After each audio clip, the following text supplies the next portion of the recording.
उन्होंने घर नहीं चुना, उन्होंने सिंहासन नहीं चुना, उन्होंने चुनी कुर्बानी, वो भी हिंदुस्तान की आज़ादी के लिए। आप सभी को मेरा नमस्कार, मैं दिव्या जोशी। आज है 19 नवंबर और आज हम बात कर रहे हैं महारानी लक्ष्मीबाई जी की, क्योंकि महारानी लक्ष्मीबाई जी का जन्म 19 नवंबर 1828 को वाराणसी, काशी में हुआ था। बचपन में उनका नाम मनुकर्णिका मनु था और बचपन से ही उन्हें तलवारबाजी, निशानेबाजी और घुड़सवारी का बहुत ज़्यादा शौक था।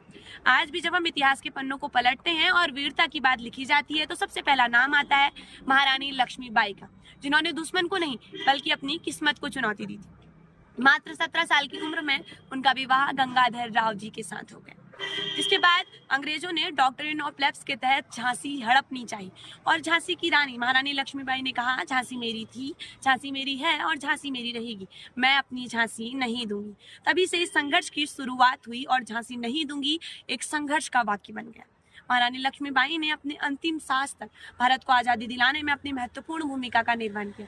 सन 1857 की क्रांति में महारानी लक्ष्मीबाई ने उस चिंगारी को एक ज्वाला बनाने का काम किया और अपने पुत्र दामोदर राव को अपनी पीठ पर बांध कर दोनों हाथों में तलवार लेकर उस युद्ध में लड़ी। और महारानी लक्ष्मीबाई एक ऐसी वीरांगना है जिन्होंने अपना अभूतपूर्व और अविस्मरणीय योगदान इस भारत को आज़ादी दिलाने में दिया है।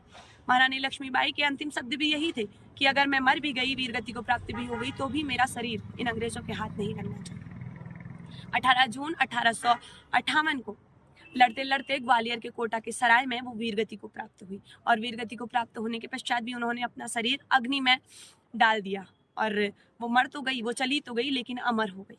आज हम सभी उनकी जयंती पर उनको याद करते हैं और उनको कोटि कोटि नमन करते हैं। और सुभद्रा कुमारी चौहान एक प्रसिद्ध कवियत्री हैं जिन्होंने अपनी खूब लड़ी मर्दानी वो तो झांसी वाली रानी थी कविता का पूर्ण वर्णन किया है, जिसमें उन्होंने झांसी की रानी का बचपन से लेकर पूरा जीवन वृतांत उसमें लिखा है। उसकी कुछ लाइनें हैं, बुंदेले हर बोलों के मुख हमने सुनी कहानी थी, खूब लड़ी मर्दानी वो तो झांसी वाली रानी थी, चमक उठी सन 57 में वह तलवार पुरानी थी।